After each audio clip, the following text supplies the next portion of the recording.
Hi folks, John here. E3 has come and gone. I'm back home, I'm not at Mike's anymore, and everyone at Choot did a fantastic job covering the show. So, to kind of wrap everything up, instead of doing our yearly what we liked and what we didn't like article, we decided to record ourselves talking about the things that we liked and didn't like from E3. I thought that would be a nice, fun way to do it instead of just a standard written article. So this is not the podcast episode for the week. You will be getting your actual regularly scheduled episode very soon.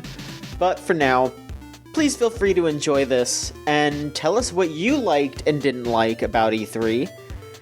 By the way, one last thing, I will just say that both Andy and Trixie were not available to record their bits, but I'm sure if you bother them on Twitter, they'll fill you in.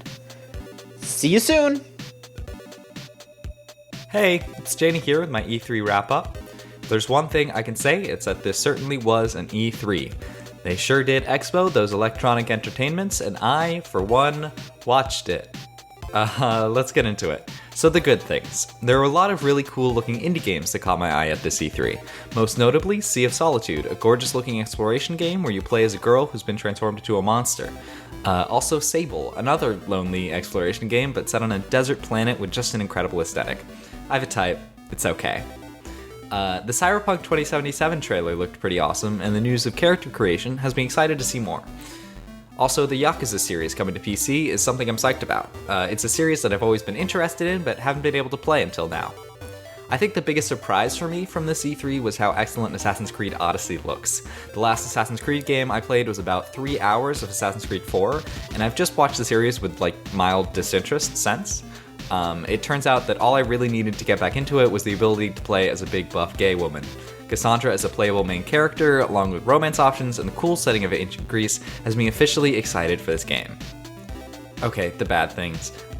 What the fuck was up with the flute guy? Just why? Sony, why? Besides that, as a whole, this E3 wasn't terrible, just pretty underwhelming. Anthem in particular was my biggest disappointment for E3. The fact that it looks to be just Destiny with a BioWare logo on it has me pretty underwhelmed. As a longtime fan of BioWare's games, I had hoped that this game would be something more than just an MMO shooter, but nothing I've seen so far has shown otherwise. I would love to be proven wrong, though. Thanks. Best. I'm gonna be honest, this year E3 didn't do much for me. It was a year that felt very like those typical of the late, but not quite late enough to show the next-gen parts of a console cycle. We're fully entrenched with the current hardware, what's next is still a couple of years away, and all the cool innovative stuff that'll hit with the next generation is barely beyond the concept stage.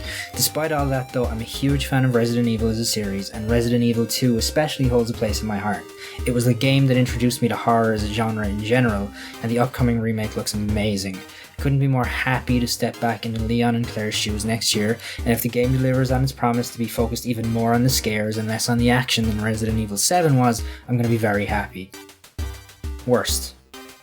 There was a ton of stuff at this year's E3 that left me feeling completely cold. I don't give a fuck about a new Smash Bros.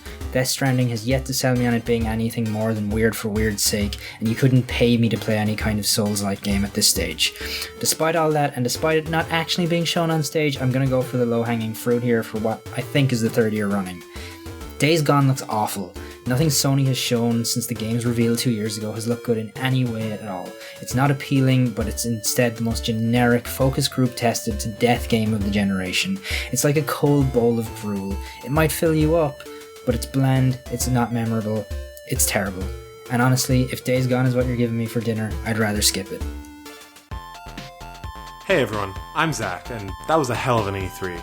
It wasn't maybe the most mind-blowing year, but it was pretty well-rounded, and it had some real bangers. And I gotta start with the biggest one. Spider-Man. Holy shit.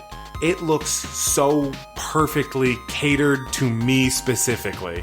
It genuinely feels like they took the best aspects of every Spider-Man game ever made in the past and just rolled it up into this delicious Insomniac package. And here's my called shot for January. This will be my game of the year. Ghost of Tsushima also completely blew me away with its unmistakable old samurai film feel, and Session is shaping up perfectly. Also, Yakuza on the PC? Are you kidding me? That's so insane, and that's so good! As for the bad, I really don't think there was anything I really didn't... Okay, actually, Gears of War Funko Pop vexes and haunts me. Gears 5 looks as good as any other Gears title, take that as you will. But the other two games announced alongside it look like a nightmare. Also, Trover Saves the Universe, the Rick and Morty meme game, is just so unshockingly eye-rollable. But at least it's not another South Park game. Oh yeah, and Anthem looks pretty lame, but I hope it shapes up okay for the people that, care about games that look exactly like Destiny.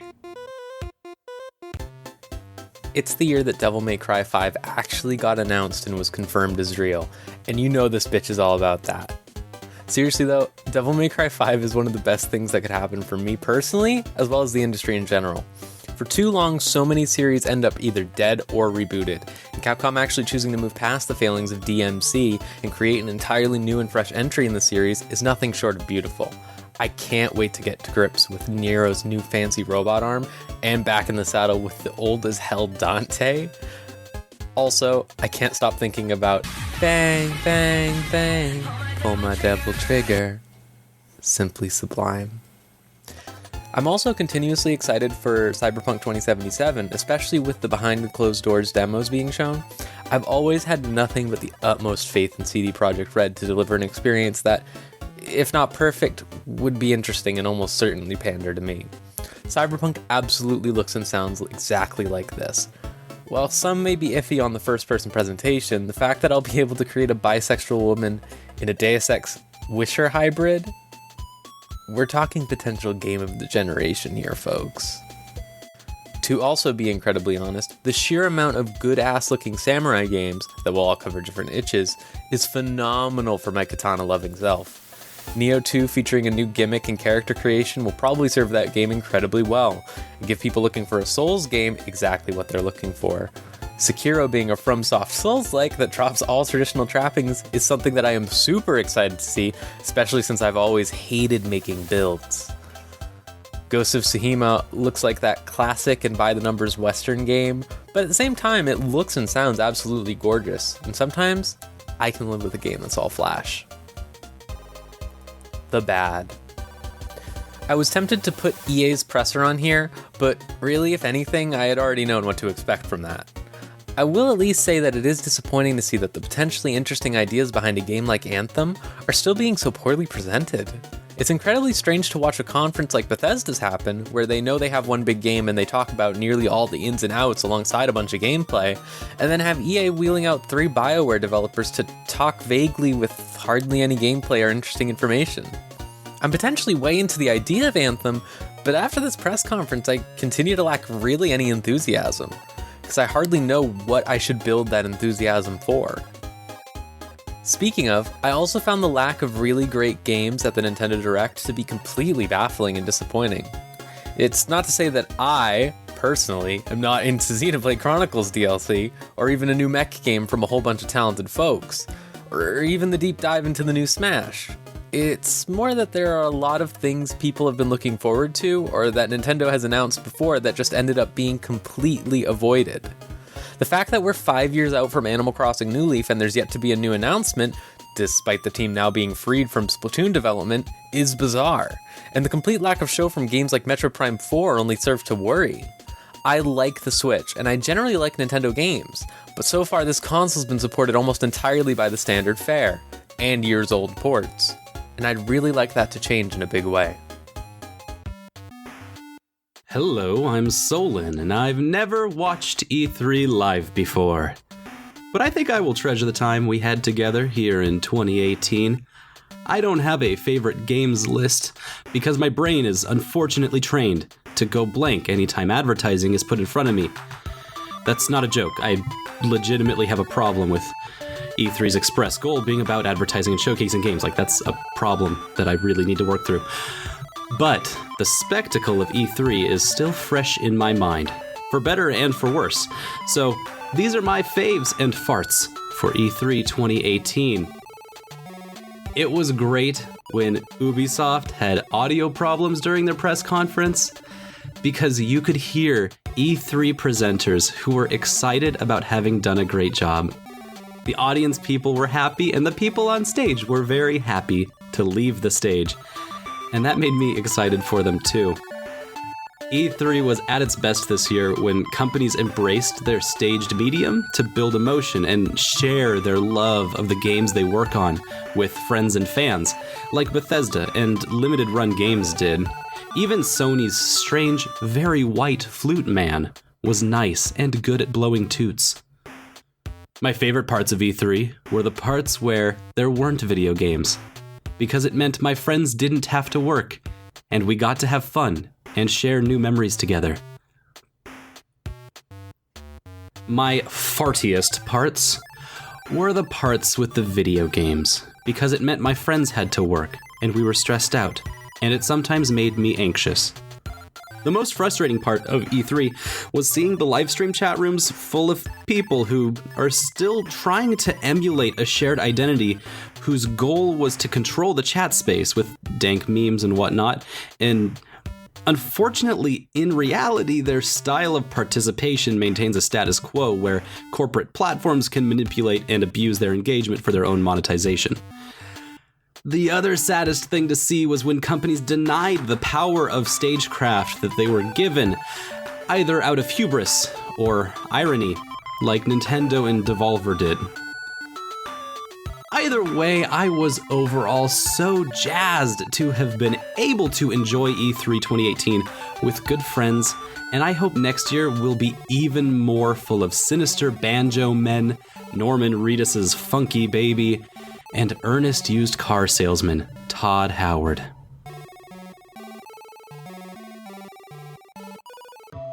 I missed the majority of E3 this year thanks to other obligations, but I feel like I caught the stuff that mattered most to me. The Doom sequel was a given, but it's good to know that it's still coming down the pipeline. Spider-Man still looks great, Death Stranding is officially on my radar, and Smash Bros. Ultimate is everything I could possibly want out of that franchise.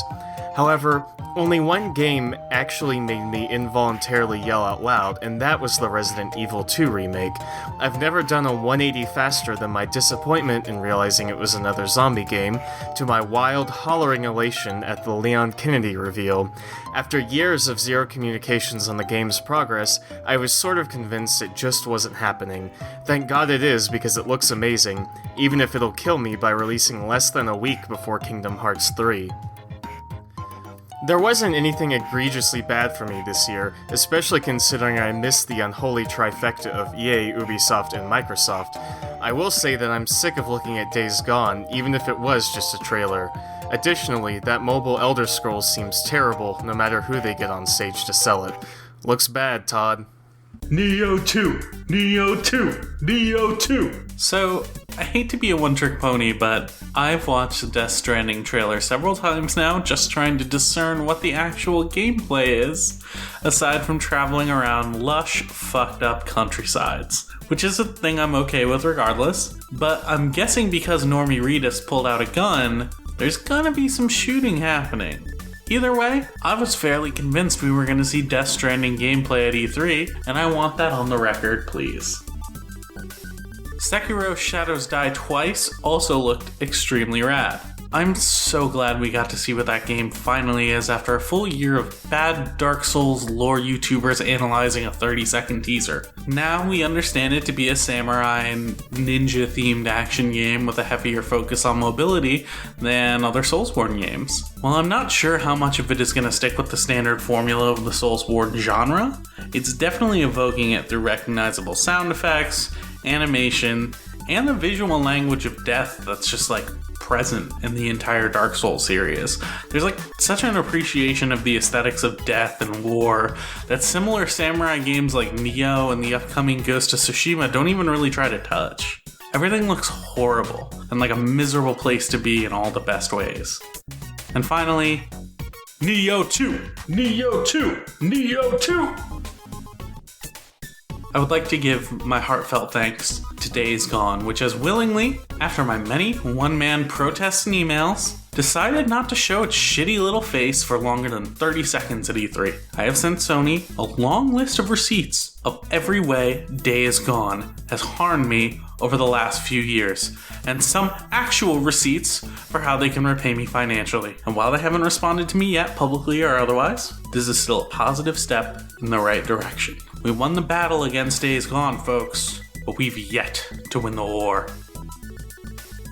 I think all in all, though, this was a pretty tame E3 without much to groan over aside from an extremely painful trailer for a game by the Rick and Morty guy. Everything seemed pretty cool. My biggest gripe would be that Andrew Wilson, the CEO of EA, getting on stage to publicly state that Battlefield 5 wouldn't have loot boxes after that whole Battlefront 2 debacle. The biggest problem with this is that it wasn't just shameless backpedaling of scrupulous business decisions. It's decisions like that typically come from executives like Andrew Wilson. And for him to specifically give a snarky comment about how loot boxes are bad to save some face in the eyes of the public is extremely crass, and I'm not here for that. EA learned their lesson through failure, and they get to frame that failure as, wow, guess what? That thing that the entire industry does that we're particularly egregious at, we're not doing it this time, folks. Please clap.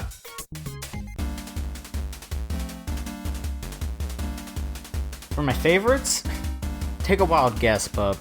Super Smash Bros. Was the only big unknown I was looking forward to this E3, and while other games impressed, Smash was my true calling. I loved almost every choice they made with this game, and only having to wait half a year to play it is just icing on the cake. Snake's back, Ridley's here.